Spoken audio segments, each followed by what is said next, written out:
Generalmente cuando pensamos en el poder de un país, qué sé yo, imaginamos fronteras cerradas, ejércitos propios y líderes que toman decisiones absolutas sobre su territorio. Esa es la imagen más clásica de la soberanía, como tener las llaves de tu propia casa, cambiar la cerradura y asegurarte de no darle copias absolutamente a nadie. Totalmente. Esa idea tradicional del Estado-nación moderno es, por su propia naturaleza, sumamente celosa con su poder. Históricamente, ningún gobierno quiere que un vecino le dicte cómo administrar sus recursos naturales o qué leyes comerciales aprobar. La regla general, digamos, siempre fue que la soberanía es indivisible. Claro, no se comparte. Sin embargo, miramos hacia Europa y nos encontramos con un rompecabezas colosal que desafía toda esa lógica tradicional. Estamos hablando del experimento político y legal más audaz de la era moderna. Por eso, para desentrañar esto, hoy traemos a la mesa un análisis a fondo de unos apuntes excepcionales. Sí, son unos apuntes de una clase magistral universitaria de nivel doctoral, centrada específicamente en el derecho de la integración y más que nada en el funcionamiento de la Unión Europea. Exacto. Y la misión de esta inmersión profunda que vamos a hacer hoy es desarmar esta compleja arquitectura jurídico-institucional.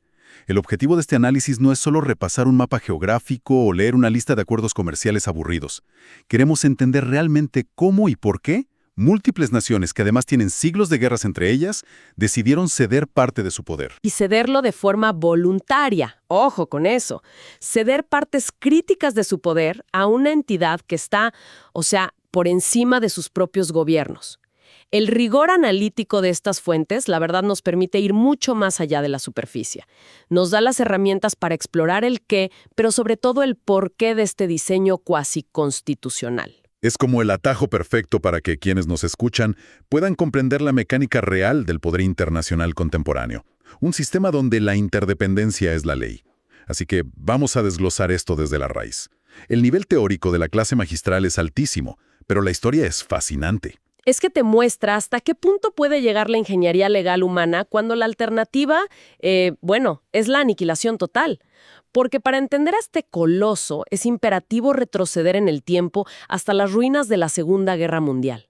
El contexto histórico no es solo un prólogo acá. Es el motor. Exactamente. Es la fuerza motriz de todo el sistema. Europa en 1945 era un continente devastado por segunda vez en menos de 30 años. La diplomacia tradicional, digamos, ya no servía para nada. Claro, los tratados de paz clásicos, tipo el de Versalles, habían fracasado rotundamente. Tal cual. Fracasaron porque se basaban básicamente en castigar al perdedor.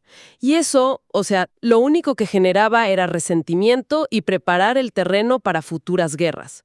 Se necesitaba un enfoque radicalmente distinto para contener las tensiones, sobre todo entre potencias como Francia y Alemania. Y ahí, acá está la clave, surge el pragmatismo revolucionario de la Declaración Schuman en 1950. Que es lo que después desemboca en la creación de la CECA en 1951 con el Tratado de París, la Comunidad Europea del Carbón y del Acero. Así es. Y al leer eso por primera vez, te juro que suena un simple pacto burocrático sobre minería. Pero los apuntes hacen un énfasis tremendo en la selección de esos dos materiales. No firmaron un tratado sobre la libre circulación del trigo o la madera. No, ni de casualidad. Eligieron el carbón y el acero porque eran los insumos fundacionales de la industria militar de la época. Fíjate una cosa.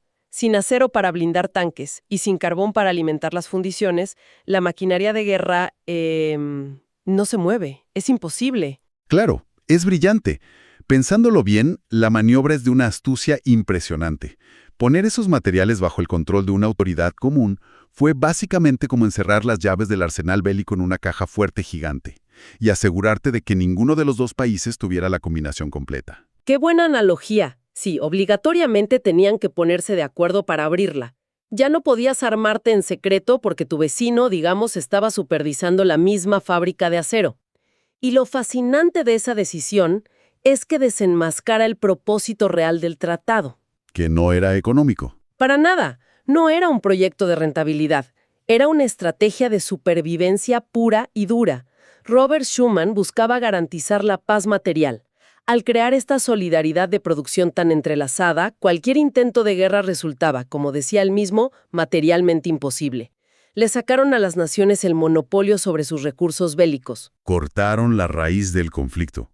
Y funcionó tan bien que sentó las bases del periodo de paz ininterrumpida más largo de Europa Occidental, hasta el punto de que les valió el Premio Nobel de la Paz en 2012. Pero bueno, esa caja fuerte del carbón y del acero funcionó tan fluido que me imagino que los líderes dijeron, bueno, podemos replicar esto en otras áreas. Exacto, el proyecto empezó a mutar rapidísimo. Los apuntes de la clase trazan una línea súper clara de lo que en la doctrina llamamos la evolución del derecho originario. Esto arranca formalmente con el Tratado de Roma en 1957. Ahí dicen, bueno, la integración de un solo sector tiene un techo. Ya no alcanza con evitar la guerra, ahora queremos prosperidad conjunta. Y ahí nace la Comunidad Económica Europea, ampliando a todos los bienes. Tal cual. Y esa evolución toma su forma definitiva unas décadas después, con el Acta Única Europea, que consolida las famosas 4 libertades fundamentales. O sea, la libre circulación de bienes, de servicios, de personas y de capitales. Todo el continente se transforma en un mercado único. Pero claro, si permitís que un trabajador español se mude a Alemania con la misma facilidad con la que se muda de barrio en Madrid, la relación ya deja de ser puramente comercial. Tarde o temprano, ese mercado de consumidores tiene que convertirse en una comunidad de ciudadanos, con derechos y protecciones. Y según el análisis, ese salto ocurre recién en 1992. Sí, con la firma del Tratado de Maastricht, ojo con este punto estructural, porque este es el punto de inflexión donde la naturaleza del proyecto cambia para siempre. Cambia hasta el nombre, ¿eh? Pasa a llamarse oficialmente Unión Europea. Y como bien decís, se introduce el concepto de la ciudadanía europea. Que es una locura si lo pensás desde el derecho clásico. Es un delirio jurídico en el buen sentido. Significa que los individuos de repente adquieren derechos políticos más allá de sus fronteras. Por ejemplo, el derecho a votar en las elecciones municipales del país donde residen, aunque no tengan esa nacionalidad. Ya no es un foro de mercaderes, es una estructura política. Lo cual nos lleva directo al nudo central de toda esta arquitectura, que culmina con el Tratado de Lisboa, vigente desde 2009. Acá el nivel de densidad jurídica de la clase sube un montón. Se argumenta que Lisboa consolida este sistema a través de 2 textos fundamentales. Acá está la clave de toda la materia, te diría. El Tratado de Lisboa reorganiza este derecho originario en 2 grandes pilares, que le dan a la Unión una estructura cuasi constitucional. Por un lado tenés el TUE, que es el Tratado de la Unión Europea. Que sería la parte más filosófica, ¿no? Exacto. Pénsalo como la sección dogmática. Ahí es donde se consagran los valores, los principios rectores, los derechos humanos y las reglas de oro de cómo un Estado entra al bloque o, como pasó con el Brexit, cómo sale. Sería como la primera parte de una constitución nacional, la que todos estudiamos en la escuela. Tal cual. Y el segundo pilar es el TFUE, el Tratado de Funcionamiento de la Unión Europea. Esta es la parte orgánica, el manual de operaciones, digamos. Acá se distribuyen las competencias exactas, o sea, qué instituciones hacen qué, cómo legislan sobre medio ambiente, agricultura o aduanas. Marca los límites de Bruselas. Pero quiero hacer una pausa acá y presionarte un poco sobre este concepto. Porque, a ver, parece un juego de palabras. ¿Cómo es posible que estemos hablando de tratados internacionales, que técnicamente son acuerdos diplomáticos entre países soberanos, pero que en la práctica funcionan como una constitución para 27 países distintos? ¿Por qué no lo llamaron directamente Constitución Europea? La historia detrás de eso es fascinante y puramente política. A ver, a principios de los 2000 hubo un intento real y formal de aprobar una Constitución Europea, con ese nombre. Pero la palabra constitución genera mucho rechazo en ciertos sectores. Claro, asusta. Asusta un montón porque sugiere la creación de un superestado federal, como si borraras la soberanía nacional de un plumazo. Y ese proyecto fracasó estrepitosamente. Los ciudadanos de Francia y los Países Bajos votaron en contra en referéndums. Así que la lección fue muy clara. El contenido era necesario para que el bloque funcione, pero el envase era invendible. Entonces lo disfrazaron. Básicamente, sí. Lisboa tomó los mismos mecanismos institucionales y los empaquetó como una reforma de tratados tradicionales. Es el triunfo absoluto de la lógica supranacional. Opera con la supremacía de una constitución, pero mantiene la estética diplomática para, digamos, no herir susceptibilidades nacionalistas. Es una obra maestra de relaciones públicas. Ahora, para entender cómo esta constitución invisible respira todos los días, las fuentes nos meten de lleno en las instituciones. Y el motor indiscutible acá es la Comisión Europea. Sí, la comisión, que está en Bruselas, es un órgano rarísimo si lo comparas con cualquier gobierno tradicional. Está integrada por 27 comisarios, uno por cada país miembro, y duran 5 años. Pero la magnitud de su poder está en algo muy específico.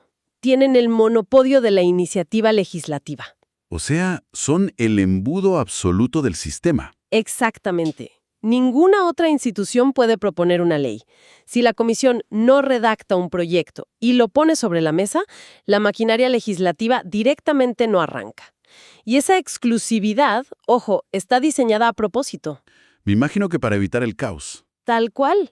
Si los 27 estados pudieran proponer leyes, colapsaría todo en un festival de nacionalismos. Al darle el monopolio a la comisión, te aseguras de que cada proyecto nazca con una visión puramente europea. Y además, la comisión es la guardiana de los tratados. Ah, o sea que también tienen un rol de policía. Sí, un rol coercitivo inmenso. Monitorean a los 27 países. Si ven que un gobierno incumple, la comisión puede demandar a ese estado ante el Tribunal de Justicia de la Unión Europea. A ver, acá es donde me entra un poco el escepticismo humano básico. Me decís que hay 27 comisarios, uno español, uno italiano, uno alemán. Si a cada uno lo elige su gobierno natal, la lógica dicta que van a intentar tirar para su propio lado. ¿Cómo evitas que el comisario francés, con todo ese poder, no favorezca a los agricultores franceses? Es la duda que tiene todo el mundo. Y es totalmente válida. Pero acá es donde la teoría supranacional se impone a la intuición política. Los apuntes son muy tajantes. La comisión es la institución más supranacional de todas.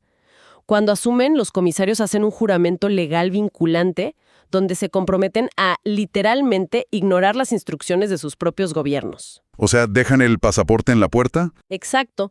Y la clase de la que tomamos estos apuntes da un ejemplo brutal de esto, que pasó durante la crisis económica de 2008. Esa época terrible donde las economías de Grecia, España, Irlanda se caían a pedazos. Esa misma. En el pico de esa crisis, las instituciones europeas tuvieron que diseñar planes de ajuste y austeridad hiperseveros. Lo revelador acá es que el comisario a cargo de los asuntos económicos en ese momento era español. Uf. Sí. Y cumpliendo su deber supranacional, este tipo tuvo que liderar e imponer políticas de recorte drástico que impactaban directamente a España. Priorizó la estabilidad del euro y el bienestar de la Unión entera, a pesar de las protestas, el desempleo y el sufrimiento en su propio país. Eso es escalofriante, pero te demuestra el rigor absoluto del sistema. Es pedirle a un político que opere con una frialdad quirúrgica por el bien del continente. Pero bueno, si la comisión es la que propone, alguien tiene que aprobar las leyes. Y la clase describe esto como el laberinto del poder legislativo. Es que antes de ver quién vota, tenemos que definir qué están votando. Y acá metemos un concepto técnico súper importante. Todo lo que hablamos hasta ahora. Maastricht, Lisboa, los tratados originarios. Eso es el derecho originario. Pero el trabajo del día a día produce lo que llamamos el derecho derivado. O sea, reglamentos, directivas, decisiones. A ver, si hacemos una metáfora, el derecho originario son los planos de un edificio. Te dicen dónde van las paredes maestras y no podés tocarlas. Y el derecho derivado serían las reglas del consorcio que votan los vecinos todos los meses. ¿A qué hora se usa la pileta o cómo se recicla? Me encanta. Es una distinción perfecta. El derecho derivado sale de esas bases. Y para aprobar esas reglas diarias, el procedimiento ordinario requiere que se pongan de acuerdo dos gigantes, el Parlamento Europeo y el Consejo de la Unión Europea. Empecemos por el Parlamento, que es la voz de los ciudadanos, ¿no? Se elige por voto directo. Pero lo loco de esto es que cuando los eurodiputados llegan a Bruselas, no se sientan agrupados por país. No hay un sector de italianos. No, para nada. Se sientan por bloques ideológicos supranacionales. Los conservadores de Portugal se sientan al lado de los de Finlandia. Los socialdemócratas de toda Europa están en la misma bancada. Esto diluye las rencillas nacionales y fuerza un debate ideológico. Pero el Parlamento no legisla solo. Tiene que acordar con los estados. Exacto, con el Consejo de la Unión Europea. Y por favor, ojo con este punto estructural, porque las fuentes avisan que esto es una trampa mortal en la nomenclatura. Hay 3 instituciones que suenan casi igual, pero no tienen nada que ver. Es un campo minado, totalmente. Tenés el Consejo de la Unión Europea, el Consejo Europeo y el Consejo de Europa. Parece a propósito para reprobar alumnos. Es un clásico en los exámenes. A ver, separémoslos. El primero, el Consejo de la Unión Europea, también llamado Consejo de Ministros, es el que colegisla. Está formado por los ministros de los gobiernos nacionales, pero van rotando según el tema. Si discuten una ley ambiental, viajan a Bruselas los 27 ministros de Medio Ambiente. Bien, esos son los que votan el derecho derivado. ¿Y el segundo? El Consejo Europeo es la cumbre de los pesos pesados. Son los jefes de Estado, o sea, los presidentes y primeros ministros.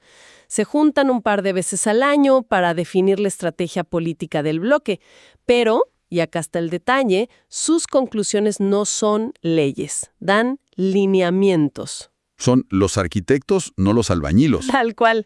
Y el tercero, el Consejo de Europa, bueno, es el colmo de la confusión porque ni siquiera pertenece a la Unión Europea. Ah, claro. Es una organización internacional totalmente aparte, se dedica a los derechos humanos, tiene más de 40 países, incluyendo algunos que no están en la UE. De ahí depende el Tribunal de Derechos Humanos en Estrasburgo, pero no tiene nada que ver con Lisboa ni con la Comisión. Clarísimo. Volvamos entonces a los que sí aprueban las leyes. Cuando los 27 ministros en el Consejo de la Unión Europea se sientan a votar, tienen un problema matemático enorme. ¿Cómo haces para que los países gigantes no aplasten a los chicos, pero tampoco dejas que un grupito de países diminutos bloquee todo? Es un desafío de ingeniería política tremendo. Y los apuntes explican que Lisboa lo resolvió con un sistema que se llama la doble mayoría. ¿Cómo funciona? Es elegantísimo. Para aprobar una ley, la mayoría simple no existe. Necesitas cumplir 2 condiciones a la vez. La primera es cuantitativa por estados. Necesitas el voto favorable del 55% de los países, o sea, 15 estados a favor. Pero si te quedas solo con eso, 15 países chicos como Malta, Chipre o Luxemburgo se juntan y le imponen leyes a Francia o Alemania, siendo una fracción minúscula de la población total. Claro, sería súper injusto. Por eso está el segundo candado, la doble mayoría, la legitimidad demográfica. Esos 15 países tienen que representar juntos al menos el 65% de la población total de la Unión. Es brillante. Esa matemática los obliga a dialogar sí o sí. Impide la tiranía de los más grandes, pero también la de las minorías. Ahora, toda esta teoría supranacional suena hermosa en un auditorio. Pero el análisis de la clase va más allá. Y se pregunta, ¿cómo impacta esto en la vida real, en el terreno? Esa es la prueba de fuego de la eficacia jurídica. El principio rector acá es que ese derecho derivado que aprueban tiene que aplicarse de manera absolutamente uniforme. Una norma comercial pesa lo mismo en Berlín que en una islita de Grecia. Y para sostener este mercado, la Unión es, te diría, obsesiva con prohibir la competencia desleal y controlar las ayudas estatales. Claro, el sistema se cae a pedazos si un país empieza a subsidiar a escondidas a sus empresas. Y acá usan un ejemplo espectacular con unos viñedos. Imagínate unos viñedos históricos en España que se incendian por completo. Una tragedia total. Y a ver, la reacción natural de cualquier gobierno local o nacional es salir a rescatar a esa empresa familiar. Ofrecer créditos blandos, perdonarles impuestos, lo que haría cualquier Estado soberano normal para evitar que quiebren. Pero en la Unión Europea no pueden. ¿No? El Tratado de Funcionamiento actúa como un muro legal absoluto. El gobierno español tiene estrictamente prohibido usar fondos nacionales para darles ayuda unilateral al viñedo. Si lo hace, viola el derecho originario. Es de una severidad tremenda. O sea, ¿prefieren que la empresa quiebre antes que dejar que su propio país la salve? Es que no buscan que quiebre. Buscan proteger el mercado común a toda costa. O sea, si España subsidia a ese viñedo, sus costos de producción bajan artificialmente. Y cuando vendan su vino en París, van a tener una ventaja desleal frente a un viñedo italiano que capaz sufrió una sequía, pero su gobierno no tenía plata para rescatarlos. Si dejas que la billetera de cada país decida quién sobrevive, destruyes la igualdad del mercado. Entonces la ayuda no desaparece, sino que cambia de jurisdicción. El viñedo puede recibir ayuda, pero tiene que venir mediada y aprobada por los fondos de la Comisión Europea en Bruselas. Es una abdicación de soberanía brutal. Un presidente no puede abrir la caja fuerte de su país para apagar un incendio económico sin pedirle permiso a Bruselas. Y el Tribunal de Justicia de la Unión Europea es implacable con esto, ¿eh? Hay muchísima jurisprudencia donde obligan a los estados a devolver subsidios ilegales con intereses. Te demuestra que la eficacia supranacional no es un cuentito diplomático, es una fuerza coercitiva real que te redefine lo que significa gobernar un país. La verdad, repasando todo este trayecto, arrancamos en un continente en cenizas, donde el miedo a la guerra obligó a atar la producción de carbón y acero.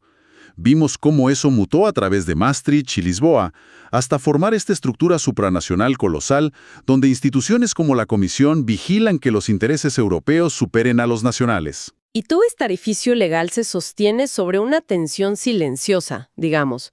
El sistema exige que, en los momentos de crisis extrema, las naciones mantengan una fe ciega en la imparcialidad de Bruselas, aceptando que la ley supranacional siempre va a estar por encima de los impulsos locales. Y eso nos deja con un pensamiento súper provocador para cerrar, porque hoy vemos un resurgimiento enorme del nacionalismo.